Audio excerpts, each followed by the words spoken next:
La protection juridique des majeurs, en fait, ça m'évoque pas grand-chose. On se rend pas compte du nombre de personnes qui sont mises sous tutelle. C'est un peu un sujet tabou, j'ai l'impression. Et je pense qu'il faudrait faire de la prévention sur ce que c'est vraiment.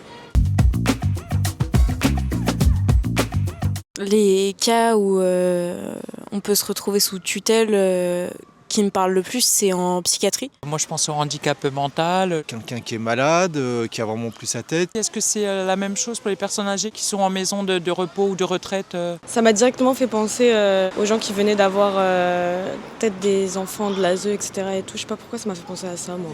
À mon avis, il y en a qui sont demandeurs, des gens qui sont accros au jeu, à l'alcool. Absolument pas. C'est le juge, non? Si personne ne peut dans la famille, ce sera quelqu'un de la justice, un mandataire, c'est ça? Oui, être sous tutelle, c'est le début un peu de la prison, quoi. À partir du moment où il y a quelqu'un qui est mis sous tutelle, c'est que ça a été jugé, justement, et que c'est nécessaire, on va dire. Et pour moi, il y a quand même une notion aussi de consentement parfois, parce que ça peut être très dur à vivre. Moi, j'ai vu des affaires comme ça, Britney Spears.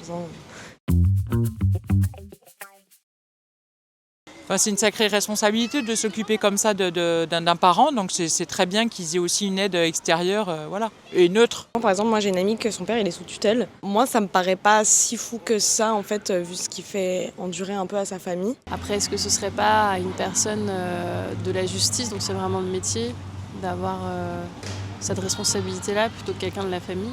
Mon père, s'il se retrouve seul, la question se posera. Il sera incapable de gérer. On peut être à tout moment amené à avoir un handicap ou une maladie ou une incapacité à gérer notre vie matérielle et personnelle. Donc je pense que ces associations, heureusement qu'elles sont là, parce que voilà, il n'y a pas toujours, je pense, des structures dans la société adaptées à ce genre d'accompagnement.